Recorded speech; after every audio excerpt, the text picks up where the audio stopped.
Compared to many other states, Maryland's state longitudinal data system was failing to progress.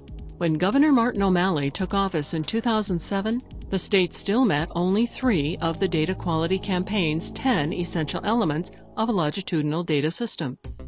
Fast forward 3 years, and the picture for Maryland is much improved, with 8 of 10 elements fulfilled and significant projects underway.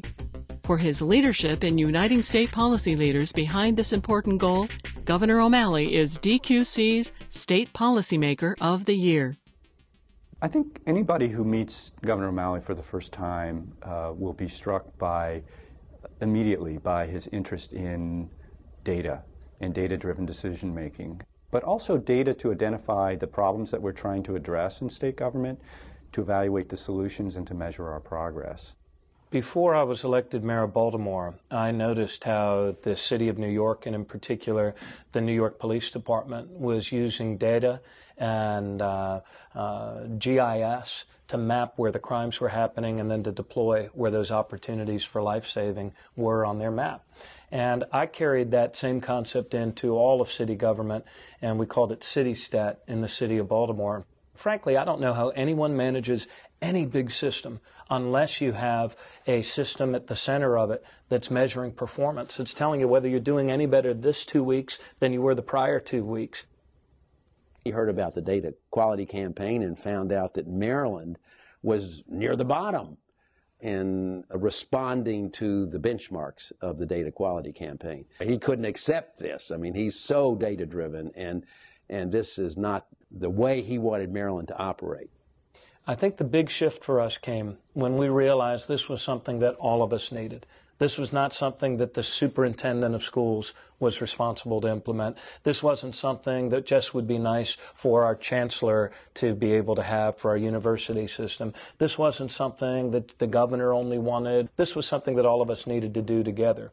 And we recognized that for all of the things we were doing well as a state, the one area where we were consistently falling behind other states was in developing this longitudinal data tracking system.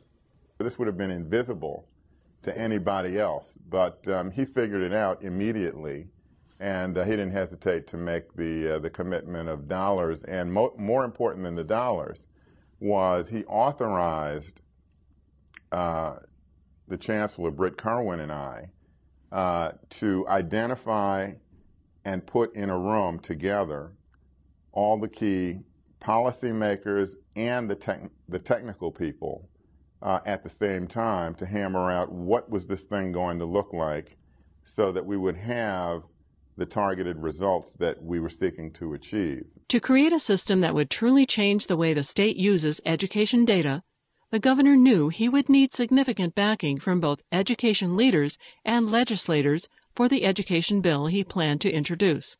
This was not a slam dunk in the legislative process. It was a very, very close call, and things had to fall into place. One challenge that Maryland faced with this bill was what's referred to as the opt-out provision.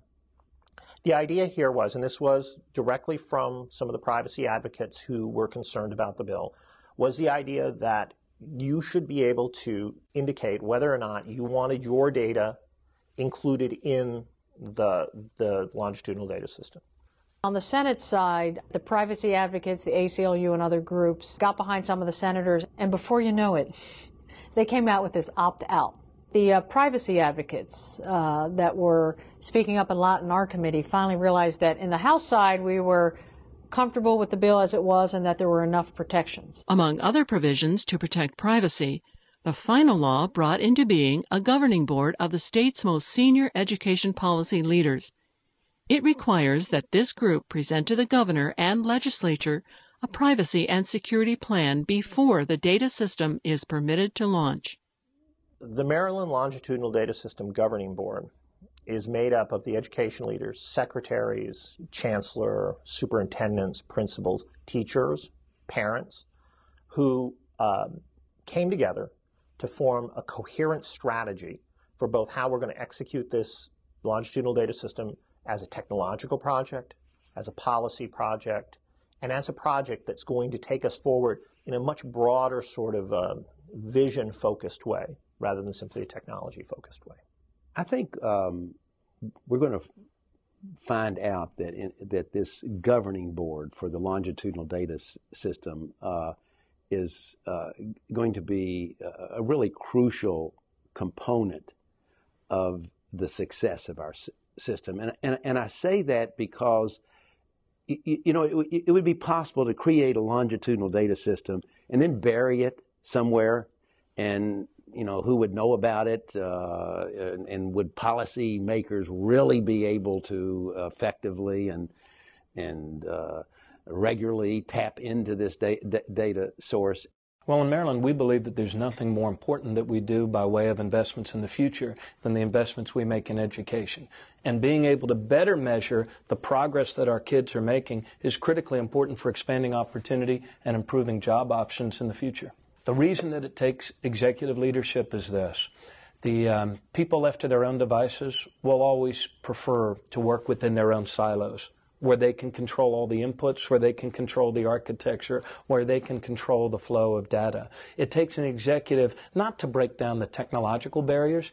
This isn't a technological problem. This is a political problem. And in order to solve that political problem, you need the chief political power, the executive, the governor in every state, to bring together the people from your K-12, from your local school boards, from your colleges and community colleges, lock them all in one room and insist that all of this data flow on one gauge of railroad track.